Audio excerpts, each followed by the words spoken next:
میں آپ حضرات سے یہ گزارش کرنا چاہتا ہوں کہ الحمدللہ مجھے دنیا کے مختلف حصوں میں جانے کا موقع ملا ہے۔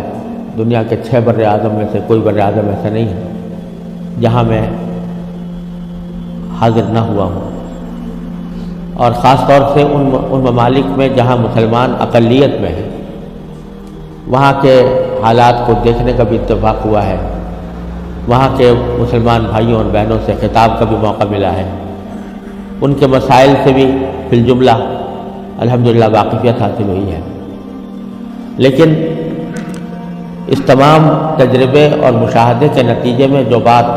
میں سمجھتا ہوں وہ یہ ہے کہ جن ممالک میں مسلمان اقلیت میں ہیں، وہاں ان کا سب سے بڑا مسئلہ، جسے موت و حیات کا مسئلہ کہنا چاہیے،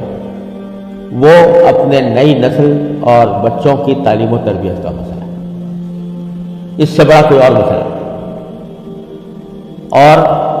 یہ مسئلہ الحمدللہ مختلف جگہوں پر مدارس کے قیام کے ذریعے، مکاتب کے قیام کے ذریعے اور اسلامی اسکولوں کے قیام کے ذریعے ان کو حل کرنے کی کوشش کی جا رہی ہے، لیکن اب بھی جو ضرورت ہے اس ضرورت کے حساب سے اگر دیکھا جائے تو شاید ابھی 1% بھی کام نہیں ہوا۔ اور یہ ایک ایسا مسئلہ ہے جس کو میں موت و حیات کا مسئلہ سمجھتا ہوں، اور آپ نے تو اس کا زیادہ بہتر طریقے سے مشاہدہ کیا ہوگا، لیکن میں آپ کو خود اپنا تجربہ بتاتا ہوں کہ سن 1978 میں، یعنی آج سے تقریباً 38 سال پہلے، مجھے سب سے پہلے امریکہ جانے کا اتفاق ہوا۔ اس وقت سن 1978 میں سب سے پہلے میں امریکہ گیا تھا، اور ایک مسلمان تنظیم کی دعوت پر گیا تھا۔ مسلمان تنظیم کا اس وقت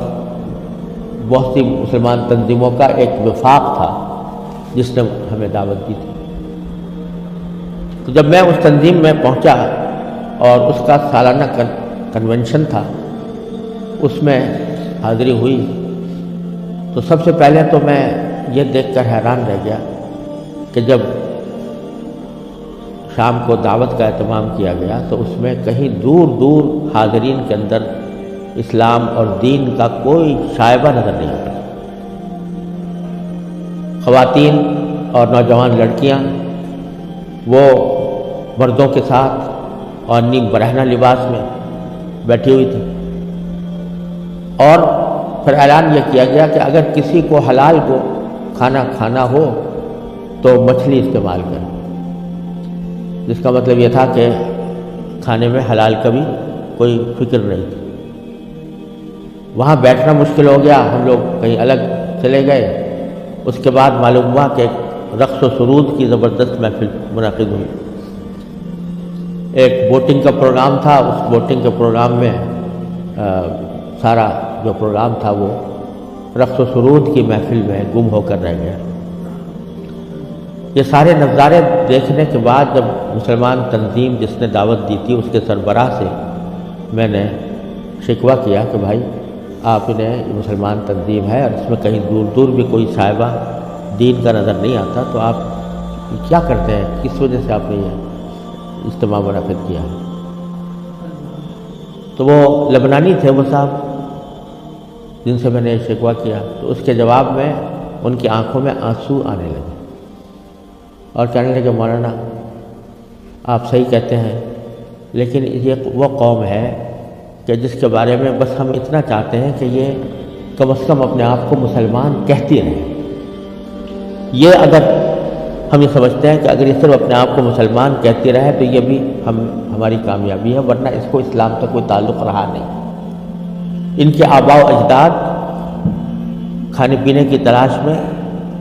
تجارت اور معیشت کی تلاش میں یہاں آئے تھے، ان کو اپنے بچوں کی تعلیم و تربیت کی کوئی فکر نہیں تھی۔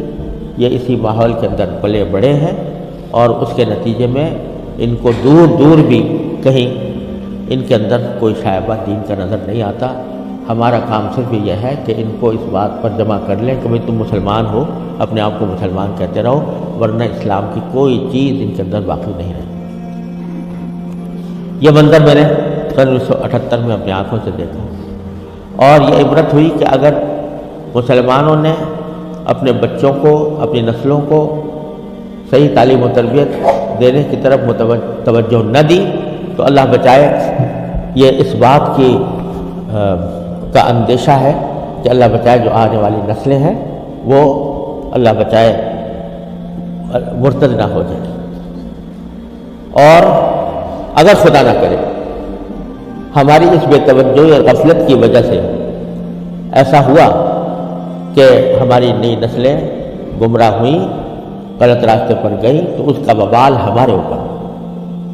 کیونکہ قرآن کریم کا ارشاد یہ ہے کہ یا ایھا الذین آمنوا قوا انفسکم واہلیکم نارا، جہنم سے بچانا صرف انسان کے لیے اپنا فرض نہیں ہے کہ وہ خود اپنے آپ کو بچائے،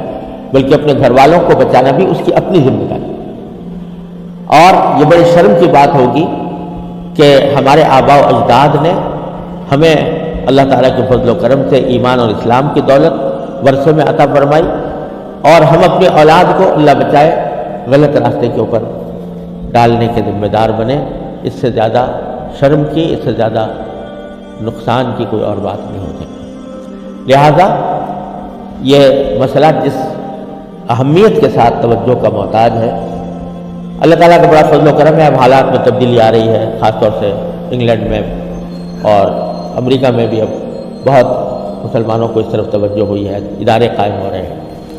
لیکن جس پیمانے پر ضرورت ہے اس پیمانے کی ابھی تک کمی ہے، اور اس کا واحد علاج یہی ہے کہ جس کے دل میں بھی یہ درد ہے وہ دامے، درمے، قدمے، سخنے، جس طرح بھی ہو سکے وہ ایسے ادارے قائم کرنے کی کوشش کرے، اور اداروں کے ساتھ تعاون کرے، اس میں اپنے بچوں کو بھیجنے کا اہتمام کرے۔ لوگ چندے کرتے ہیں، ٹھیک ہے، چندہ بھی مالی وسائل کو جمع کرنے کے لیے وہ بھی ایک اہم چیز ہے، لیکن زیادہ اہم چندہ یہ ہے کہ اپنی اولاد کو ایسے اداروں کے اندر بھیجنے کی کوشش کریں جہاں پر چاہے ان کو دنیا کے علوم کی بھی تعلیم دی جا رہی ہو، لیکن اسلامی ماحول میں دی جا رہی ہو، اسلامی تربیت کے ساتھ دی جا رہی ہو۔